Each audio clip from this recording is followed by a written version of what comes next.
అమ్మాయిల కలల రాకుమారుడిగా జానపద చిత్రాలకు సరికొత్త సొబగులు అద్దిన తిరుగులేని కథానాయకుడిగా ఆయనకు సాటిలేరు ఎవ్వరు.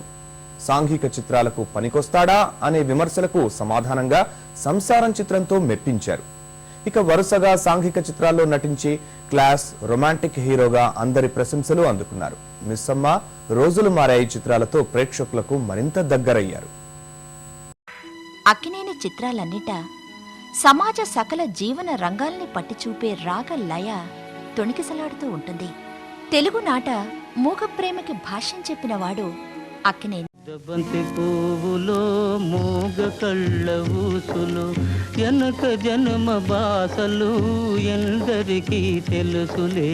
నిష్కల్మష అనుబంధానికి, అమర ప్రేమకి, నిస్వార్థ త్యాగానికి, వియోగ భారంతో రగిలే హృదయ స్పందనకి, విషాద వినోదాలకి అభినయ రంగంలో అగ్రపీఠం వేసిన మహానటుడు అక్కినేని. స్నేహం అనే తీయని మాటకి అచ్చమైన ప్రతిరూపం అక్కినేని. తను సినీ రంగాన స్థిరపడిన ఎక్సెల్షియర్ నాటక సమాజ నిర్వాహకులు దుక్కిపాటి మధుసూదన్ రావుతో మిత్రత్వాన్ని మర్చిపోలేదు. చిత్రసీమకి ఆయన్ను ఆహ్వానించి సినీ నిర్మాణానికి శ్రీకారం చుట్టారు. అన్నపూర్ణ పిక్చర్స్ సంస్థ ఆవిర్భవించింది. ఆ సంస్థ తీసిన తొలి చిత్రం దొంగరాముడు ఘన విజయం సాధించింది. కళ, వ్యాపారం అనే జోడు గుర్రాలపై ప్రయాణం సాగించడంలో అక్కినేని నిపుణతకి ఇది ఉదాహరణ. అక్కినేని ఆస్తికత్వానికి బహుదూరం. అంతమాత్రాన ఆయనకి భక్తి లేదని కాదు. వృత్తిలోని దైవాన్ని నమ్ముకున్న భక్తుడిని నేను అంటారాయన. దేవాలయాలకు వెళ్ళి పూజించే అలవాట్లు నాకు లేవు. కొంతమంది నేను ఎథిస్ట్ నేను అనుకుంటారు. ఎథిస్ట్ అంటే కొంతమంది నిర్వచనం ఇచ్చారు పెద్దవాళ్ళు. ఆస్తికుడు అంటే జ్ఞానం ఉన్నవాడు, నాస్తికుడు అంటే జ్ఞానం లేనివాడు. దాని అర్థం నేను జ్ఞానం లేనివాడిని అనలేను, సంపూర్ణ జ్ఞానం ఉందని నేను అనలేను. కానీ దానికి సంపూర్ణానికి పరిధి అక్కడ ఉంది, లేదు కదా. అందుకని నేను ఆస్తికుడిని కాదు, నాస్తికుడిని కాదు, ప్రాక్టికలిస్ట్. ప్రాక్టికల్ ఫిలాసఫీ ఆఫ్ లైఫ్ని నేను అధ్యయనం చేసేవాడిని. అందుచేత ఈ జీవితం, ఈ కళావతల్లి జీవితం పట్ల నాకు భక్తి, విశ్వాసం, కమిట్మెంట్, అదే నా దైవం. ఈ అంకిత భావం, నిబద్ధతల వల్లే ఆయన నటించిన విప్రనారాయణ, భక్త జయదేవ, భక్త తుకారాం, కాళిదాసు వంటి భక్తిరస చిత్రాలు సైతం రక్తి కట్టాయి. అసలున్నావా ఉంటే కళ్ళు మూసుకున్నావా, ఈ లోకం కుళ్ళు చూడకున్నావా. వెండితెరపై తన పాత్రల్లో వైవిధ్యం లోపించినా, మూస ధోరణిలో కొట్టుకుపోయినా అందరికన్నా ముందు ఆయనే గ్రహిస్తారు. 70లలో ఇండస్ట్రీలో ఏర్పడిన మూస ధోరణిని బ్రేక్ చేస్తూ అక్కినేని చేసిన సరికొత్త పాత్ర దసరా బుల్లోడు. ఖరీదైన కార్లు, కళ్లల్లో ఆధునిక కలలు, హీరోయిన్తో సరిసమానంగా స్టెప్పులు, ఈ మాదిరి బాణీకి దసరా బుల్లోడు చిత్రమే నాంది పలికింది. ఎట్టాగో ఉన్నది ఓలమ్మి, ఏటేటో అవుతుంది చిన్నమ్మి. అన్ని ఎట్టాగో ఉన్నది ఓలమ్మి, ఏటేటో అవుతుంది చిన్నమ్మి. తన చిత్రాల్లో తానే నవ్యతని, కొత్త దారుల్ని వెతుక్కున్న నవతరం కథానాయకుడు అక్కినేని. ఆ తర్వాత వచ్చిన ప్రేమ్నగర్, ప్రేమాభిషేకం వంటి చిత్రాలు కాసుల వర్షాన్ని కురిపించడమే కాక అక్కినేని శకానికి కొనసాగింపునిచ్చాయి. వయసుకు మించిన నటన, వయసుకి తగ్గ పాత్ర, ఈ రెంటిని సమపాళల్లో రంగరించిన ఇటీవలి చిత్రం సీతారామయ్య గారి మనవరాలు. ఈ చిత్రంలో అక్కినేని నటన ఆద్యంతం రసమధురంగా, ఆత్రంగా ఆకట్టుకుంటుంది. దయచేసి అమెరికా వెళ్ళిపో. నీ నాన్న రావద్దు, అమ్మ రావద్దు, నువ్వు మాకు కనిపించొద్దు. వెళ్ళి అక్కడ అందరూ క్షేమంగా ఉండండి. నేను కోపంగా చెప్పడం లేదమ్మా, నిజంగానే చెబుతున్నారు. ఇలా చెప్పుకుంటూ పోతే తరగనంత పెద్ద కథ అక్కినేనిది. రంగస్థలి నుంచి వెండితెరకి, అక్కడ్నుంచి వ్యాపారానికి, అక్కడ్నుంచి బుల్లితెరకి బహుముఖంగా విస్తరించిన సమున్నత వ్యక్తిత్వం ఆయన సొంతం. పాతదనంలో ఉన్న మంచితనాన్ని, గట్టితనాన్ని, కొత్తదనంలో ఉన్న అభ్యుదయాన్ని జోడించి ముందుకెళ్తేనే కానీ ప్రపంచం నడవదు అంటుంటారు. మా రోజుల్లో టెక్నిక్స్ లేవు, కెమెరా గిమిక్స్ లేవు, గ్రాఫిక్స్ లేవు. అయితే కథపైనే ఆధారపడి బతికాం. రోజులు వేరు. నేను ఒక్కడే కాదండి, పక్కన total atmosphere is that, and that leads you for the better commitment. మంచితనం మనిషికి మరొకరివ్వలేని మకుటం. సామర్థ్యం మనిషికి కృషితో వచ్చే మంచి గంధం. ఈ మాటలు అక్కినేని జీవితానుభవ దర్శనాలు. బతుకు జీవితాన్ని సాధించు అన్నదే ఆయన తత్వం.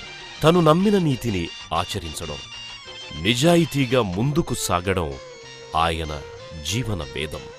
అచ్చమైన ఋషిలా ఈ జీవన వేదాన్ని పాటించడం వల్లే నటన అనే కళను నమ్ముకుని సినీ రంగాన శిఖరాయమానంగా ఎదిగారు. 100 years సినిమా ఇండియా జరుపుకుందంటే చాలా సంతోషమైన విషయం. అందులో ఈ సినిమా ప్రపంచ బిడ్డగా నా పార్ట్ కూడా కొంతుంది. అంటే నేను దాదాపు 1941 నా మొదటి పిక్చర్ రిలీజ్ అయింది. అప్పటి నుంచి ఇంతవరకు కొనసాగుతోంది. ఇంకా కొంతకాలం, వీలున్నంత కాలం సాగుతూనే ఉంటుంది. సినీ రంగంలోనే కాదు, జీవితం అనే సంక్లిష్ట సమరంలోనూ విజయం సాధించగలవారే నిజమైన హీరో.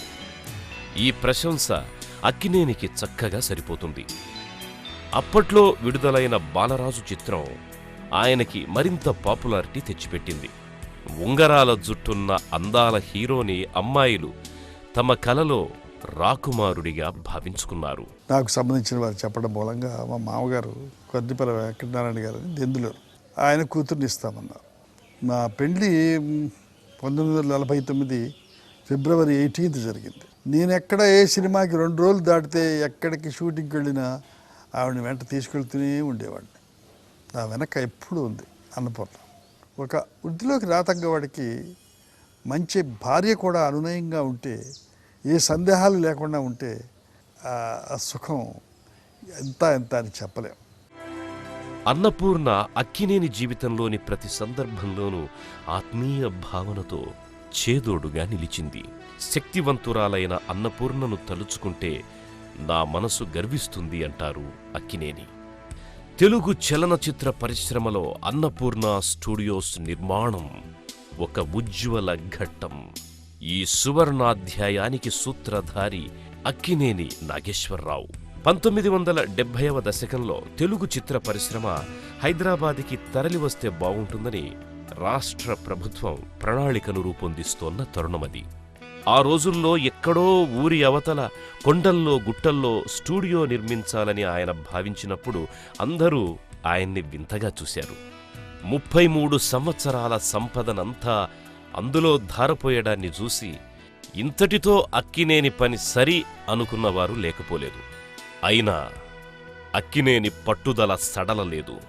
1975 ఆగస్టు 13న మనవడు సుమంత్ చేతుల మీదుగా అన్నపూర్ణ స్టూడియోస్కి శంకుస్థాపన జరిగింది. నటుడిగా అక్కినేని అందుకున్న సత్కారాలు అపూర్వం. గౌరవ పురస్కారాలు అసంఖ్యాకం. దేశంలోనే ప్రతిష్టాత్మకమైన దాదాసాహెబ్ ఫాల్కే అవార్డును అందుకున్న తొలి దక్షిణాది కళాకారుడు అక్కినేనే కావడం తెలుగువారందరికీ గర్వకారణం.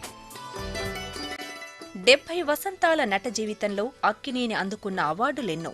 నట సామ్రాట్ బిరుదుతో ఆయన సత్కారాల పరంపర ఆరంభమైంది. 1968వ సంవత్సరంలో పద్మశ్రీ, 1988లో పద్మభూషణ్, 1989వ సంవత్సరంలో రఘుపతి వెంకయ్య అవార్డులు వరించాయి. 1991లో ప్రతిష్టాత్మక దాదాసాహెబ్ ఫాల్కే అవార్డు అక్కినేని నట కౌశల యశస్సును దశదిశలా చాటింది. 1994లో బంగారు కుటుంబం చిత్రంలో ఆయన నటనకు రాష్ట్ర ప్రభుత్వ నంది అవార్డు లభించింది.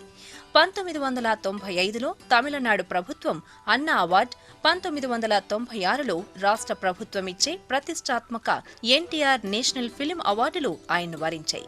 చిత్రరంగంలో అక్కినేని నిర్విరామ కృషికి 2000వ సంవత్సరంలో లైఫ్ టైం అచీవ్మెంట్ అవార్డు లభించింది. 2011వ సంవత్సరంలో భారత ప్రభుత్వం ఆయన్ను పద్మవిభూషణ్ అవార్డిచ్చి గౌరవించింది. మీరు నిజమైన నా ఆస్తిని చూడబోతున్నారు. ఈ మెడల్స్ అన్నీ నా నాటకాల్లో ఆడవేషాలు వేసే రోజుల్లోవి. అప్పుడు అణన్నర బేడ పావలా ఉండేవి ఈ మెడల్స్ అన్నీ. అప్పుడు ఈ కప్పు ఇచ్చేవారు. ఇదే గొప్పగా ఉండేది మాకు. అప్పుడు నా వయస్సు ఇది, ధర్మపతి రోజుల వయస్సు అన్నమాట. ఇక్కడ ఉన్నది మా అమ్మ, నా వైఫ్ అన్నపూర్ణ, నేను, నా ఆడవేషం త్వరని. దాని తర్వాత కొంచెం ఎదిగిన తర్వాత ఇవి.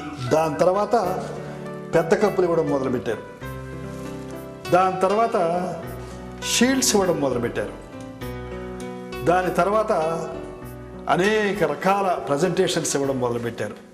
నేను ఎన్ని కోట్లు సంపాదించాను కాదు ఇక్కడ కావాల్సింది, ఎంత ప్రజల అభిమానం సంపాదించాను, ఎన్ని పిక్చర్లు విజయాలు సాధించాను, ఆ విజయాలు సాధించడానికి కారణం ఎవరు నన్ను రికగ్నైజ్ చేస్తూ ఇవన్నీ ఇచ్చారు అనేది ముఖ్యం ఇక్కడ. Always I think this is my wealth. ఎంతోమంది ప్రేమాభిమానాలకు చిహ్నంగా ఉన్న ఇవి ప్రమోషన్స్